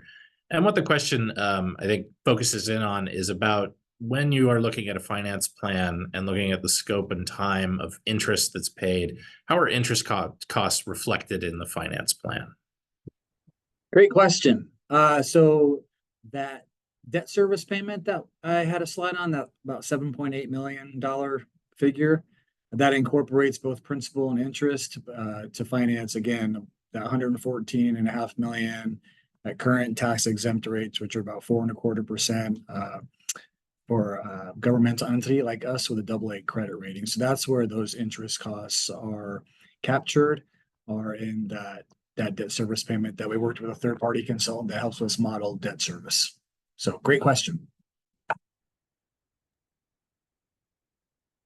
Our next questions, I think, head over into your camp, Mr. Jordan. And the first one is about how public transit is contemplated to service the site, how that would be kind of envisioned for the future. And then I'll save the other question for after that, because I think it's someone looking into the details of some of the end of the presentation. But we'll start with public transit. Okay. Sure. So, well, right now, transit services in Elk Grove are actually operated by Sacramento Regional Transit. We transitioned the E-Trans service over to them a couple of years ago. And so they've taken over the operations of that. So a little bit different arrangement that we've had over the last 15 years or so. We've had some initial conversations with them, and certainly there are some bus lines in the immediate area. Right now, they come down Promenade Parkway and serve sort of the Kaiser Building and a little bit of the Sky River Casino. And so we want to have conversations with them about the extension of those services or maybe other bus lines over to the site, be able to serve it on opening day and beyond. We don't have details worked out on that. Actually, I'll say the RT even reached out as recently as this week to sort of say, hey, make sure if the council is going to approve this, we need to get together very soon and start working out some of the details of that. Some of those details are not just what routes will serve and what's the frequency, but also where those stops are going to be. How proximate are they going to be to the entrance? And so we've got some details to work out regarding that. But absolutely, we really want to have some good transit services to support this and be able to bring folks to the site and be able to enjoy it and get you home safely at the end of your visit. Long term, The city does desire for the extension of light rail into the city or potentially bus rapid transit along a similar corridor. This would come down Bruceville to Bighorn and then down Bighorn corridor. And essentially, what would be the south parking lot could serve as the terminus of that line, if not next to the last station. We've updated some of our land plans recently in the immediate area and some of our transit plans or transportation plans in the immediate area and show the revised line on those plans as recent as last year. We're actually in the process of starting an update to our light rail plan itself and creating a good financing plan, development plan for that. We were awarded a Caltrans grant late last year and have partnered with RT on that plan. We're actually soliciting proposals right now. Actually, the proposal period closed. We're getting ready to select a consultant to help us with that and expect that work to start over the summer. And so that'll feed in as well. And so long-term, as those services are hopefully extended to the city, there'd be additional transit opportunities beyond just bus, but more high-frequency, high-capacity transit service to this area, to this location, and serving essentially right at the front door of the zoo. So Jason, what was the second question you had? Well, it's going to be a little bit nearer term because it is interesting, right? That some of the events of our long-term planning poised the opportunity to even consider a project of this scope. But we've got some folks that are chomping at the bit, and there is, hold on, the preview zone has been mentioned. What is the plan for the preview zone? And that would be a little bit more of a near term. And when would that open, or when would that be contemplated on the timeline? Yeah. So the preview zone is a concept that we're investigating. We haven't made any decisions on it completely, but we are looking at it as an opportunity. Essentially, this would be the Giraffe Lodge or the main restaurant that's out along the perimeter at the the south west corner of the campus site of the 63 acres, so furthest away from, say, the Sterling Meadows neighborhood, all the existing residences that are going in. So it would be that building, the restaurant operation, the events pavilion or events area that goes adjacent to that, along with the adjoining Savannah area. So they give you an opportunity for a giraffe and some hoof stock, and then the care quarters that are behind that for the giraffe barn and the hoof stock barn that goes with it. And that would give the opportunity as sort of an early opening for the campus for folks to be able to come out and see some initial phase of the project, be able to have a dining experience. It allows for some level of revenue. Jason Jacobs can explain more in terms of the operations plan, but these are species that you would normally take or have the ability to take to an animal care facility like a vet hospital. You wouldn't run them into a full x-ray machine. You'd be using portable equipment over at the care quarters or at the barn space for them. So we don't need the animal hospital, the veterinary care building that would go along with the full build out because you use those more for smaller animals. And so we think there's an opportunity to look at that. We're studying it to figure out, okay, what does that exactly look like? What would be the utility package that go with it? What amount of the ring road, the utility service area, the back of house operations would need to be there? There's what we call life support systems that take care of sort of the water circulation. And about sustainability earlier tonight, there's the campus is planned to be an all-electric facility. There's some water elements for some of the habitats, and there's recycling of the water, purification of the water for some sustainability aspects there that need to get programmed in. So we're looking at those as a way to deliver something sooner, sooner sort of being a relative term. And then being able to, folks can come and visit it and see what the progress is being made. You could still even then see some of the construction that's happening beyond that initial phase.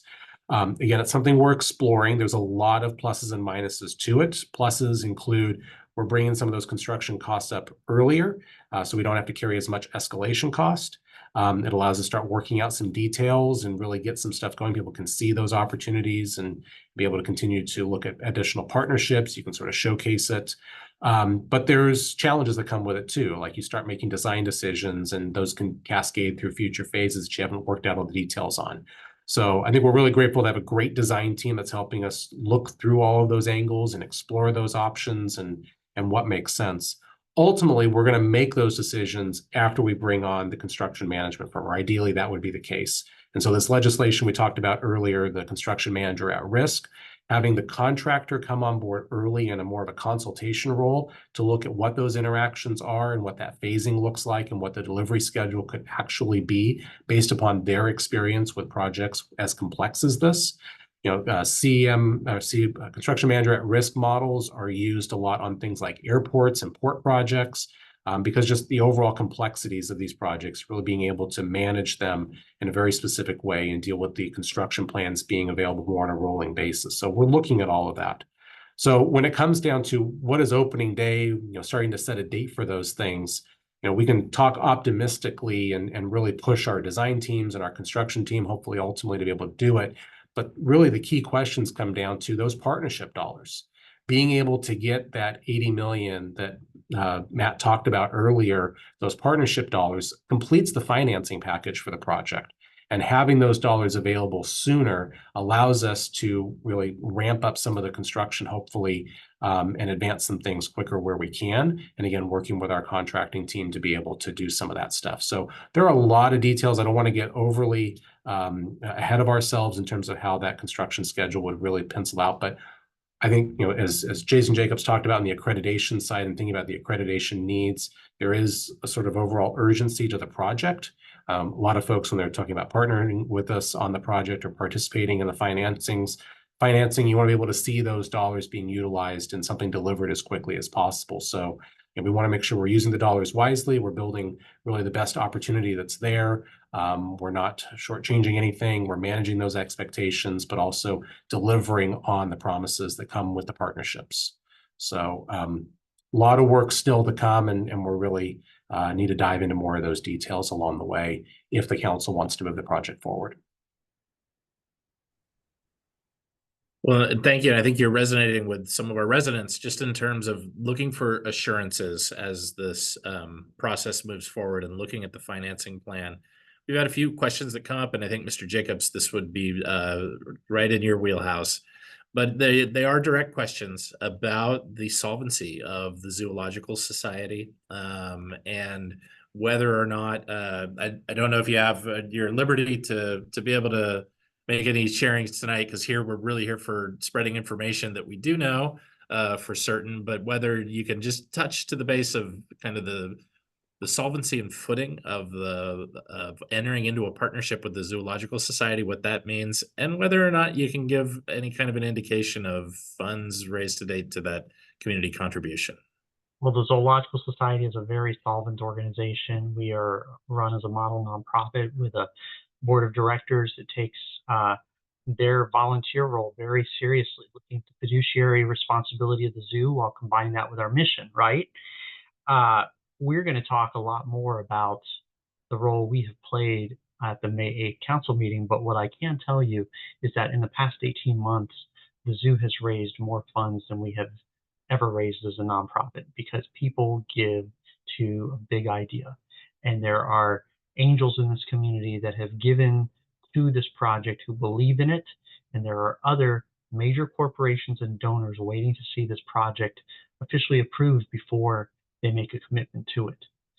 So we are very excited at the potential of this, and we are confident we can meet those goals. Well, not only that, it's pretty exciting to have an almost near centenarian in our midst with a zoological society that's had a nice heading towards 100 years old here pretty soon.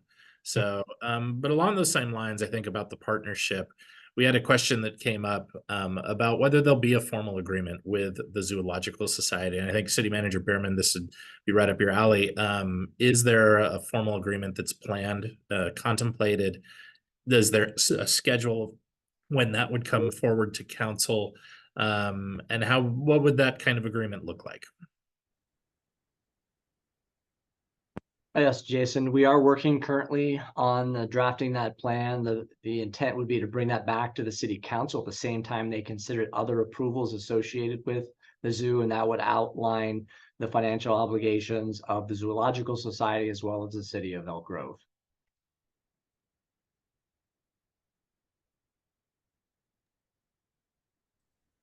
And in terms of, again, I think this is for our folks, our residents that are tuning in and listening and looking for assurances. And I think our finance director, you might have a sense of this on the timing and the sequencing of funds, but will all the funds that are needed for the entire project, all of that is all intended to be committed and raised prior to the first shovel of any dirt being turned? So great question. No, we're not going to need to have $302 million all in hand by the time the project starts. There are different phases even within the first 1A, phases 1A and 1B of the project. As I talked about before, that operating agreement that Jason Behrman just talked about has several different milestones over a few years outlined in it. So this project is a multi-year project. And typically projects of this complexity and size, you don't need to have all of the cash on hand to start. But we'll need to make sure that we keep an eye on those timing considerations when the cash on hand is actually needed. So I don't know if others from our group want to chime in on those timing considerations as well, but we don't need all that cash on hand right up front.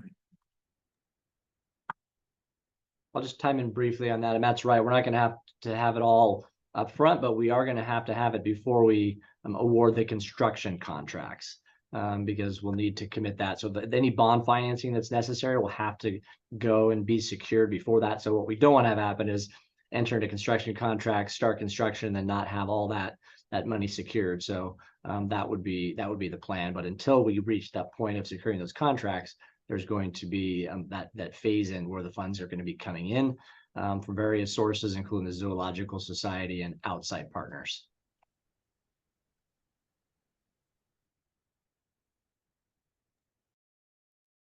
And I think the next set of questions that came in did relate about construction timelines, and Mr. Jordan, it might be beneficial for us to roll back in the presentation slides, but it's about those economic impacts.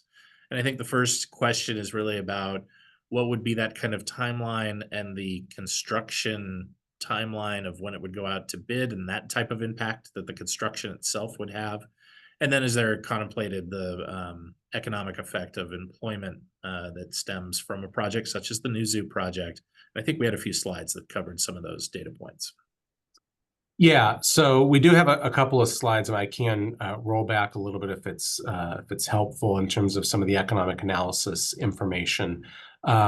So in terms of the one-time construction impacts, again, we're looking at about $425 million total. Again, this becomes the recirculating of those income dollars for construction team members through the economy. It's not just the overall construction total, which is $302 million. There's some amplification of those salary dollars because folks end up spending that money within the local economy in various ways, right? The plan does outline about 2,400 total construction jobs, and about $171 million in labor income. So as we then think about that in terms of a time frame perspective, and Jason Behrman sort of mentioned this in terms of those dollars coming in and what that sort of schedule ends up looking like a little bit.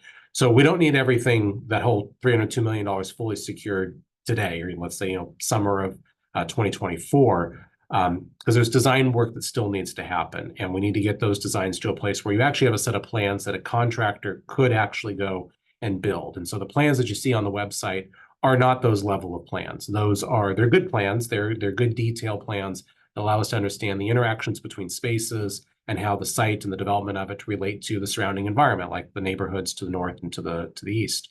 The circulation aspects and all of that. But when we start getting construction documents, we want to look at, how exactly is the building built? What sort of fasteners do you use for different components? What's the detailed structural section of a roadway? How deep actually is this water line or this sewer line? A lot of details, right? And so we've got a lot of that work that we need to still put together. Details on the grading plan and landscaping and all of that. Exact counts of how many trees are we going to be buying with those tree mitigation funds, and what species are they? Are they qualifying species that the funds can be utilized for? And so a lot of that stuff is going to take time. It's going to take several months, couple of years probably, to pull all of that stuff together. And so then the CMAR process, construction manager at risk, can allow us to then roll those plans out into construction in a phased basis. But then it goes back to when are those dollars available and the commitment levels. And so what we articulate in the overall financing plan and what we're working through with that financing agreement are the times at which those dollars are made available in terms of the partnership money, when's those the bond money is going to need to be available and secured in order to do that. And so our objective is that when we talk about the on-site improvements, that those dollars are all secured at that point, that they're realizable, because then that allows us to actually enter into those construction contracts. When we think about the off-site infrastructure, sewer, water, roads, drainage facilities. Those are things that in many respects would be utilized by whatever project would be here. So there's an opportunity that we're looking at of, well, are those things that are able to move sooner than later? How exactly would that work relative to the overall financing plan? But as Matt Pollan identified, we've got a bunch of cash that's available today to work through the design, maybe even some of those utility construction elements. And then we get into the on-site piece, and that's where then those partner dollars start to come in.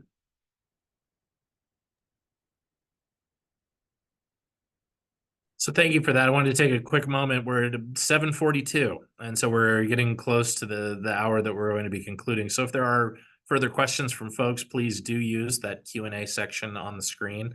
If you feel like there isn't anything that you've gotten a response to, please throw those in there. And I also reach out to my fellow team of staff. Thank you so much for helping coordinate. But if there's anything that I've missed, please feel free to send it my way and we can make sure we can go there. We did have someone ask a little bit more of a question digging into the agreement with the Zoological Society and how that's contemplated in the future. And so I think I'd be returning back to City Manager Jason Bierman. But the question starts to get into the aspects of whether the forward-going agreement with the zoo and the Zoological Society is that intended to generate revenue, to generate a profit for the city, or is there a different relationship that's contemplated as far as how the city and Zoological Society would treat the zoo facility? For instance, would Elk Grove be the landlord? And how does that partnership of the city and the Zoological Society, how is that contemplated to move forward? As far as the partnership goes, so the city would own the land. We would be the owner of the zoo itself. The Zoological Society would be our partner. They would operate the zoo. They would run the zoo on a day-to-day basis, and we'd work together on that. The city does not envision this as a for-profit or a profit center for the city. There certainly will be some revenue generated associated with it, with sales tax and other things. We talked about the economic impacts, which are rollover and spillover impacts elsewhere in the community from hotel stays and other business opportunities. But because the city has significant additional financial contributions going into that, both as one-time and ongoing debt service obligations, this is not a profit or a revenue maker for the city of Elk Grove. We see this as an opportunity to do something unique and special and provide an amenity that's also an economic driver for the community and the region.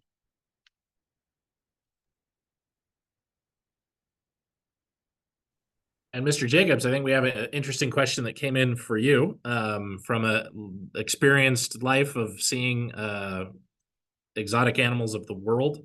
What is the most exotic animal you've had the opportunity to engage with in this planet? Oh my gosh.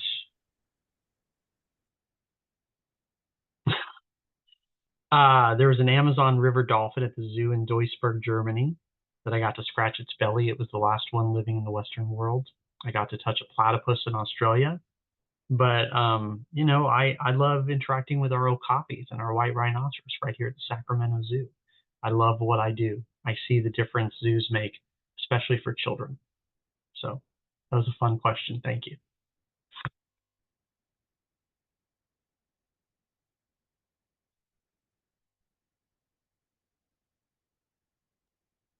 Well, it's a fun and amazing world that we have around us, right? And it's even more special to make the connections that can happen, whether it's through a zoo or individual adventures.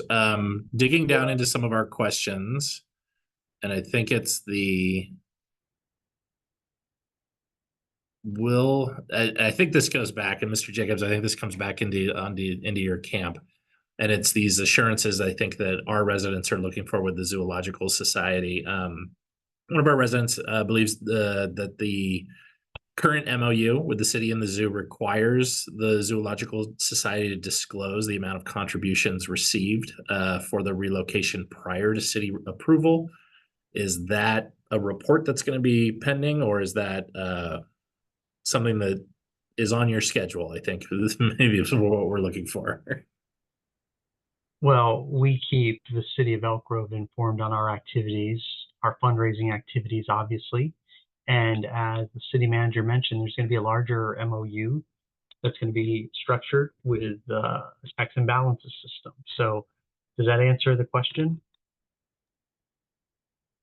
think we're there. I think what we have is a lot of residents that are interested to hear a news drop of info. We are trying to provide information, but we also don't want to jump the gun if the zoo has some big announcements that you're planning for. So Yeah, we're going to talk more about it, as I said, on May 8th. We're really looking forward, and I see the questions. If this individual is interested in donating to the campaign, by all means, we're happy to have additional donations. Every little bit helps us get to where we need to go to build a great new regional zoo for as a destination. well, thank you for that. I'd like to just continue, like so many of the processes at the city. This is just one step in a long journey, and there are ways to provide comment. On the screen, we have displayed that website is really the driver of information. This recording of the webinar will be posted up at that location, along with all the information that we have for the zoo. We'll keep getting pushed to that segment of the city website. And as Mr. Jacobs noted, May 8th, the city council will be having an item in which they will be another point in time of the new zoo at Elk Grove project that we will be looking into this. And especially for folks, it's a great opportunity to provide comments. That is going to be at our regular meeting on May 8th with the scheduled start time of 6 p.m. But of course, we have that opportunity for open public comment for folks to comment on the new zoo at Elk Grove project, provide comments direct to the council, and you can also provide comments prior to that event. You can send emails, and one of those sources is cityclerk@elkgrovecity.org, as noted on the website. Or on the display screen. You can also email me directly, and we'll make sure that we get all those items to the city council. So j.lindgren@elkgrovecity.org, cityclerk@elkgrovecity.org, and just keep sending us information, because that's really what these processes are. This is for us through going through our governance process to get those assurances, to ask tough questions, and to keep moving forward. And I think it's, I might have mentioned, but these thresholds of confidence, the more that we have information, the more that we can move forward with confidence into the future. And I think I'm just reviewing whether we have any last questions, because where we're at is about 7:49, but let me look one more time. I'm just going to do a quick read over the top over here. And I think, Mr. Behrman, we do have a question that got thrown in, which is, at this time, is there a name for the zoo? Might be a little early for that. Sorry, let me hop on here. It is a little bit early. No, the city has not made any decisions yet on the naming for the zoo. We're kind of taking this one step at a time. Next step would be to bring this back to the city council, and then naming will be considered down the road. But it's a great question. It's something that we do get a lot from people, is what is this thing going to be called? And we're definitely going to give careful consideration, as well as listen to what members of the public are interested in seeing as the name for the new zoo. So stay tuned. I think we already have this webinar dubbed as a Zoom meeting. So maybe there's some kind of sponsorship that we can get from Zoom in that regard. But there was another question that came in, and it is directly about the financing plan that was presented tonight. And it has that ballpark $302 million price tag. And is this the final and only budget for this project? And I think where the question's leading to is, will there be another round of financial documents and budgeting for the future phases as we look at this project going forward? And I believe, Mr. Jordan, you might have some insights in that regard. Yeah, I can take that one, Jason. So the finance plan that we've presented at this point is just for phases 1A and 1B. The future phases 1C, 2, 3, and 4 will require their own financing plan.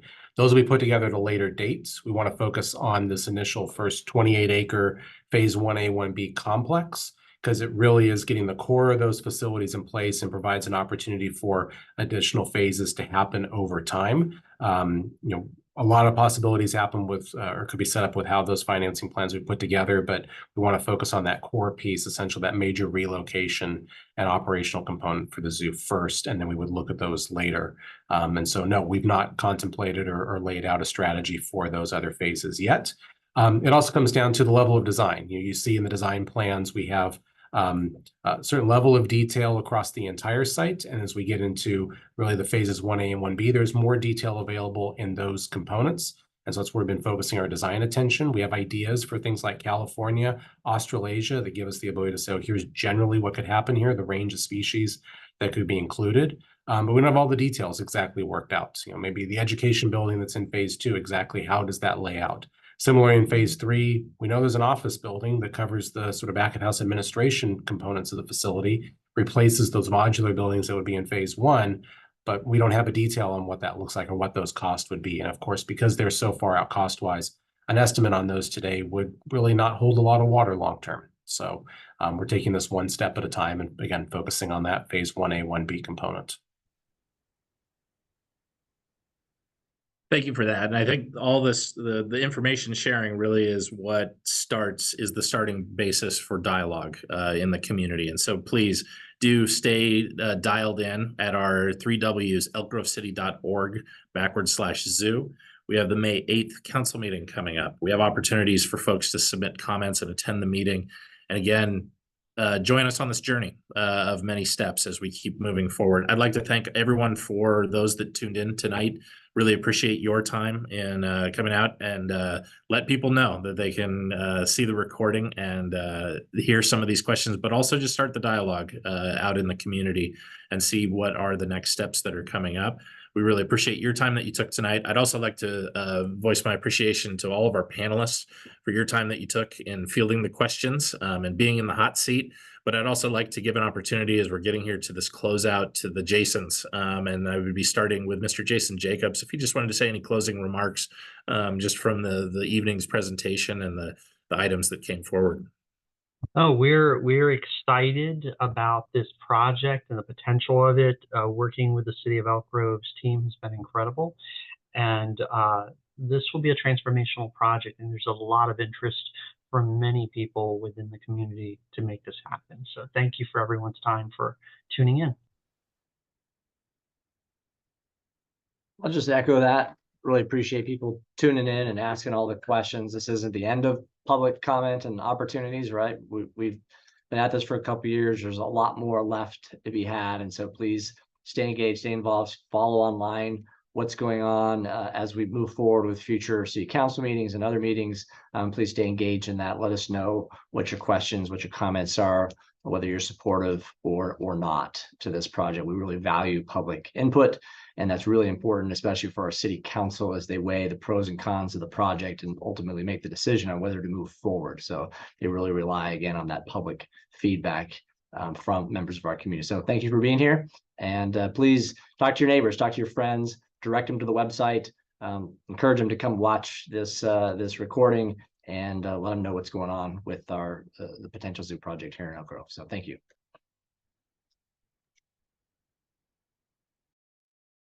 I think that's a general thank you and good night. And thank you, Mr. Jordan, for running us through the system here and getting us to the finish line. Thanks, Jason. Good night, everybody.